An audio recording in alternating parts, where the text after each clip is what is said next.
had Jeffrey Kessler on, and certainly he's giving his side of this, and it's extraordinarily compelling. And he's an extremely smart guy, and he lays out a very compelling case. I have only started reading about this yesterday. I will confess I wasn't talking or thinking about this much before yesterday. Putting aside the issue, Good morning, ladies and gentlemen. Welcome to the Morning Glory. My name is Eddie Law. I know it's been a minute. I guess I'll explain why. Whoa. Okay. I've been doing a lot of side projects. Nothing MMA related, unfortunately. Nothing sports related yet. But it's coming. And so I've been doing a few changes here and there, trying to make a little more money, stuff like that, which also adds in a shitload of stress. And it takes away all your time. So literally by the time I wake up in the morning, I'm so exhausted. I don't want to talk about anything. But a decent part of that was health related. And so, hey, how's it going, Mike? So anyway, yeah, that's what we do. So we're trying to do our thing here, trying to prove life and lifestyle and all that shit. I got a new car. I'm not in the truck anymore. It broke my heart to sell it, but what are you gonna do? But I did get myself a nice little muscle car, I guess you can call it. Anyway, yeah. So I haven't been out here in a while. Let's start off with the biggest news of the week, probably, and it's what got Mr. Helwani fight in the first place. Is Conor McGregor against Nate Diaz 2 at UFC 200. A lot of people disagree with that fight. I hate to say I'm one of them. I don't like it. I think it's fucked up that the 145 division has to be, held up. And Frank Yeager versus Jose Aldo on the same card, but for the interim belt is not really even a decent consolation price in my opinion. It should be for the outright belt. Conor McGregor honestly should have to vacate the belt. He really should. And I'm not the only one that thinks that. A lot of people think that. A lot of people in the all the other professionals think that too. So, but it doesn't really matter what anyone thinks to the UFC. Like I say, I've been saying this for at least 2 years now. The UFC gives no fucks about what's fair, what actually makes sense, and who earns or deserves what. Okay.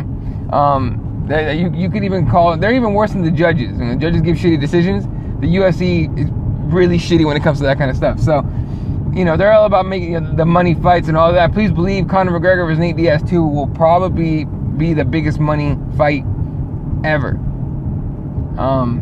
Yeah, it's ridiculous. And then on the same card, Frank Yeager versus Jose Aldo, you could say it's probably going to be the biggest pay-per-view to ever do anything.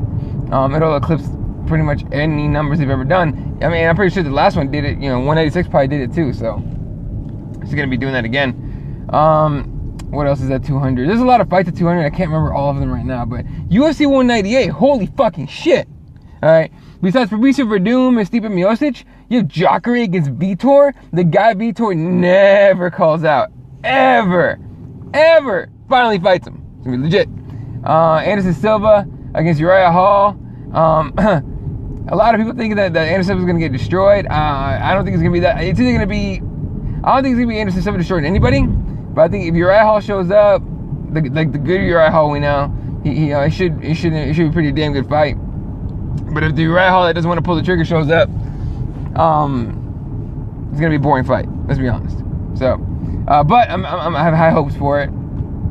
Cyborg's gonna fight Leslie Smith, and people were like, who's crazy enough to take that fight? Leslie Smith is a chick that at UFC 188 in Mexico, when Jessica I literally punched her freaking ear off, kept yelling to the crowd in Spanish, "I'm okay.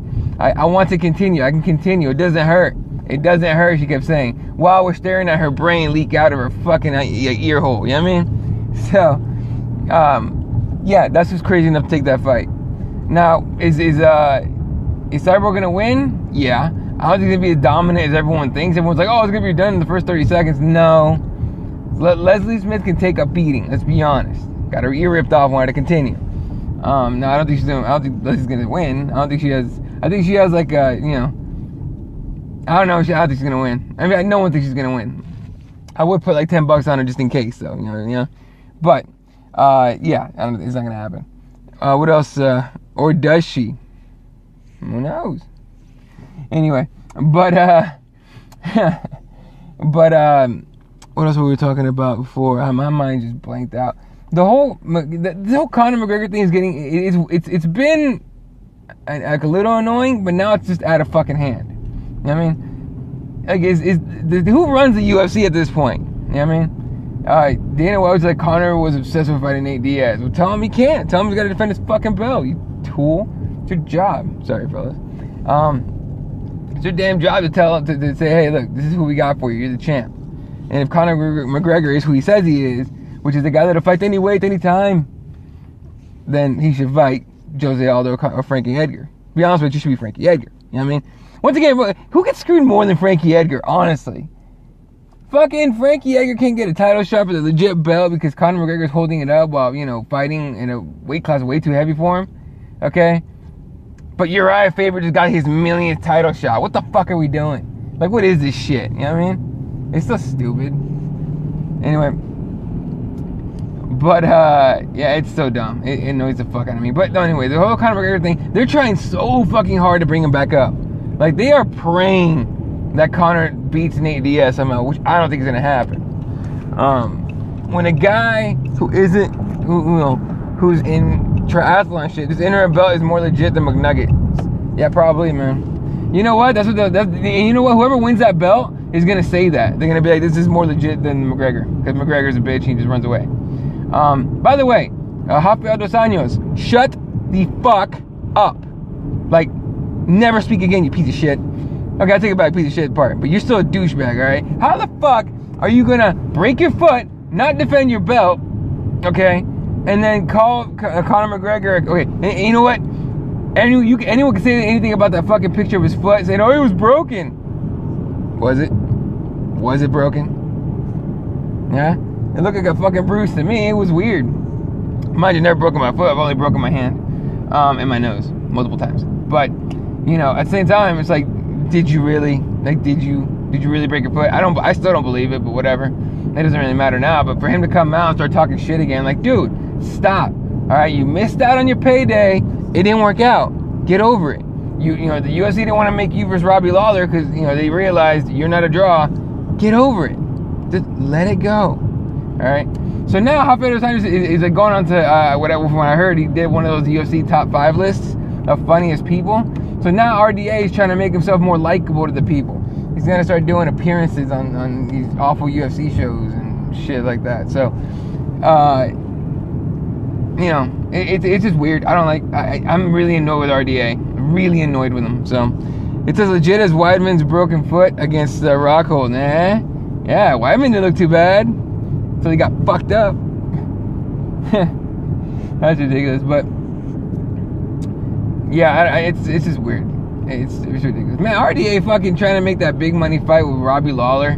The UFC is probably like, thanks, but no thanks. By the way, the rumors of GSP or Robbie Lawler, you know, being worked out for 200, I don't buy that either.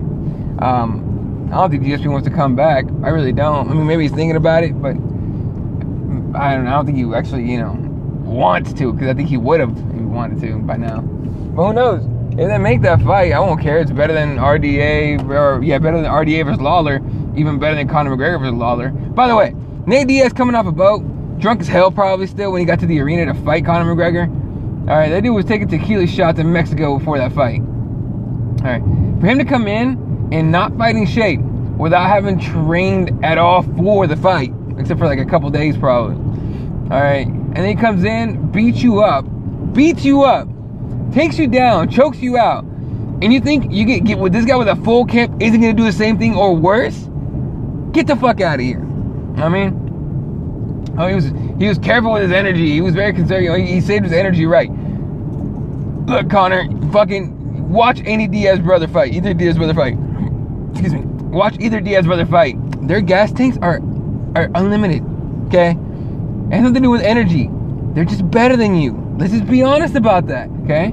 So if you want to beat Nate Diaz, you're going to have to find a different way to do it. It can be done, all right? Clearly it can be done.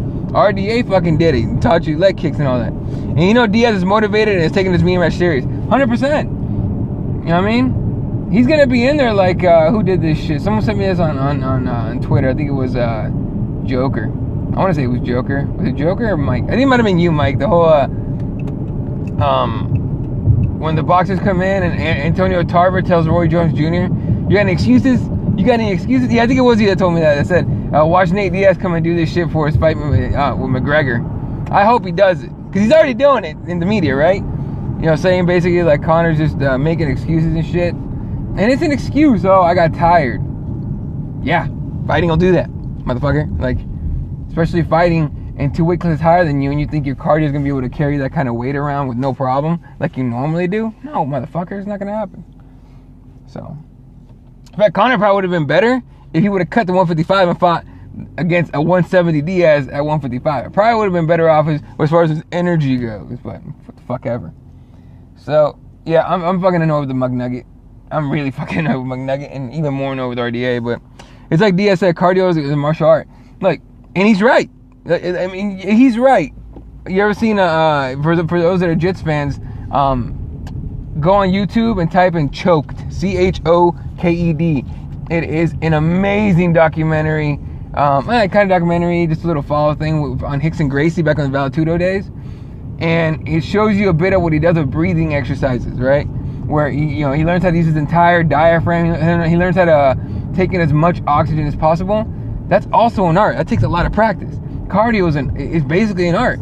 It takes a lot of practice. You got to work real hard at your cardio. You know what I mean? You're not just going to be like, okay, I'm going to train for a week and have awesome cardio. It's not going to happen. There's a reason the Diaz brothers do triathlons and marathons and fucking Xterra races and all that shit, because it works. It's cardio, and it's probably fun as fuck too. I've only done a half marathon and an Xterra race one time. I got injured, but still, those things are fun to do. So yeah, I mean, endurance athletes are gonna love that kind of shit. Endurance athletes are gonna have a massive gas tank, unlimited type of shit. And they know how to breathe, they know how to save energy while they're expending energy. It's such a complicated, like, art. You gotta learn this shit. It's a mental game, too. So for Conor to come out and say all that bullshit, come on now. I'm still such a huge fan of Nate's post-fight interview, where he's like, I'm not surprised, motherfuckers. Like, ooh. And Joe Rogan lost his fucking shit immediately. He starts laughing his ass off. So yeah. And look, the rematch is going to be huge, and I'm just trying to figure, I'm waiting to hear all the scripted fucking McGregor talk. I'm 100%, I'm convinced. Before that, I was like even when he first started talking shit, I was like, that's not some kind of shit you're going to come with the top of your head. That's some Chael Sonnen prepared pro wrestling fucking promo type of shit right there. And that's exactly what it sounded like to me, and that's pretty much what it was. It was sounded scripted as shit. All shit he said to Nate Diaz sounded scripted as shit. You know what I mean? Very few people will come up with shit off the top of their head. You know what I mean? That's that good. So I just want to see what prepared shit Conor McGregor gets this time around. He probably hired writers and shit. I would hire a couple comics to write my shit talk about it if that was the way I was gonna go. Cause Nate Diaz is just happy going, fuck that motherfucker, fuck you. That's literally as far as Nate Diaz wants to go. Not to mention, he got his ass last time when he was like, I don't give a fuck about the belt. If you don't give a fuck about the belt, fucking why you carry it everywhere then? Like, ooh, we got you, Conor. Maybe you need to shut your trap, bro. And he didn't have anything back to say about that, by the way. He said nothing after that shit, as far as Conor goes. Fucking people getting crazy today. So, I've only had this car for about 3 days, and people already want to race me because it's an 8-cylinder and it says RT on the back. So now you guys can figure out what it is. It's not a Challenger, because it's 4 doors on this bitch, but still, y'all can figure out what it is. And it's an 8-cylinder, and like people come next to me will rev their engine and shit. I'm like, dude, like, fucking chill the fuck out. I'm just trying to get to work. And then I look down and I'm going 65 and a 45, so I need to chill. This car is way too nice. I'm way too nice. It's like way too fast. It's like the nicest car I've ever owned, and I got it for a fucking steal, so works out pretty well. What else we got UFC-wise and MMA-wise as a whole? Oh, Alexander Gustafsson posted out there, does Kirby still think McNugget is going to beat Diaz? Kirby would gargle Conor McGregor's balls if it gave him a chance to beat Nate Diaz. Okay? He probably does still think that. I forgot what he said about last. I think he said, I think he was like heavy on the Conor thing about Conor beating Diaz the first time, and I said, nah, dude. If this shit goes to the ground like I think it's gonna go, okay, it's gonna be his end. It's gonna be, Nate's night right there is gonna be just nighttime for Conor, and then for Conor to eat that left hand from Diaz and get rocked, like, dude, Diaz brothers can punch, can box. No, they're fat, skinny guys. Okay, those fat, skinny guys can hit like a motherfucker, okay? Not to mention, you remember that the Nate Diaz that came in to the Michael Johnson fight in fucking phenomenal shape. Phenomenal shape. Alright? Nate Diaz was so cut and like fucking ripped during the fight. It was just like, what the fuck? This dude came in fucking shape. And then he just went around and tagged him out the whole time. So it was pretty cool. But, yeah, Kirby, of course, is like obsessed with that. Cyborg in the UFC, the whole 140 thing, it's a catchweight fight at 140. So immediately the talk is going to be, can she make it down to 135? Who knows? I want to see it, if she really can. McNugget against the midget division, I always pick him, but that's where it ends. I agree. Even at 155, it's kind of a rough, rough go for Conor. But I think he'd be able to manage it. I just don't think he'd be as successful as he is at 145. But to go from 155 to 170, that's a 15-pound jump. Okay? To go from 145 to 170. You know what I mean? Like, come the fuck on, Conor. Like, I get it. You believe in yourself, and he's a big fan of The Secret, which is a waste of fucking time to read if you fucking tell me. But I'm the idiot that read it. So what are you gonna do? I didn't believe any of this shit that I was laughing the whole time when I was reading it. But you know, he's a big fan of The Secret, like positive visualization and all this stuff, and that's great. Be a positive visualization guy. But what people don't understand about what Conor does is that he actually puts in work. I think Dustin would win in a rematch at 155. I want to see him. Yeah, probably. Dustin's got way more power at 155. He can take a lot more punishment at 155. So I still want to see Max Holloway McGregor too. And nobody, like, very few people want to see that fight. You know, like me, I want to see that fight bad. I'm like, ooh, what can Max Holloway now do against Conor McGregor? That would be legit. Can Conor McGregor make that cut to 145 again? Let's find out. After this fight, of course, because he's a fucking greedy prick. He doesn't want to fucking fight guys like Frankie Edgar. That's the funny thing. Like, how you gonna pick Nate Diaz over Frankie Edgar, and then lose? You know what I mean? Like, McGregor's getting his fights handpicked, and then one of those fights that was handpicked for him to supposedly win bites him in the ass. You know? People want to say like, oh no, you know, some people are like on one side, they're like the UFC's gonna do what what's fair and all that shit. No, they're not. And then like, you know, the UFC, you know, they don't care about golden boys and shit. Yes, they do. Let's be honest, yes, they do. Okay, that red alert went up as soon as Holly Holm knocked out Ronda Rousey. That red alert went up as soon as Nate Diaz choked out Conor McGregor. Like, I'm a big fan of Tommy Toehold. So, if you go on his channel, it's there's that one the UFC 196 postmortem is probably one of his best fucking works. Oh, and then yesterday he put out one of John Jones and getting pulled over in Albuquerque. For sure, watch that one. Oh my Jesus, fucking Tommy Toehold, it's a fucking shit. Like, I've never talked to him back and forth on Twitter, but he's fucking awesome. A full camp McNugget looked like a 2-week notice. Menendez, yeah, Mendez. Yep, exactly. Quick note, because I gotta go in a second. McGregor didn't attack the body with kicks that much, and people are wondering why. Well, because Nate Diaz's range and the ability to move in and out. Conor McGregor lost confidence in his ability to land those shots. But had he landed some body kicks, I think it would have helped him a lot in the fight. And you know, he tried to punch him in the body instead, but I don't know what he was afraid of for the most part. Maybe afraid of getting taken down. You know what I mean? If Nate catches one of those kicks, that fight's going to the ground. Will Conor try to kick this next fight? We'll see. Oh, we got trucks and everything. Shit. So, yeah, it's kind of... the gate's not open, is it? No, it's not. Okay. Anyway, so yeah. It's, I don't know. What are you gonna do? Alright, buddy. I gotta roll. I got shit to do, work to do and shit. And, yeah. So, happy April Fool's Day. I'm not gonna April Fool anybody. Later, Mike. By the way, Alexander Gustafsson already got some people with his fucking retirement thing. Read the post. Go to his Facebook. Go to, I think it's Alex and Mahler. But go to Alexander Gustafsson's Facebook and read the fucking note.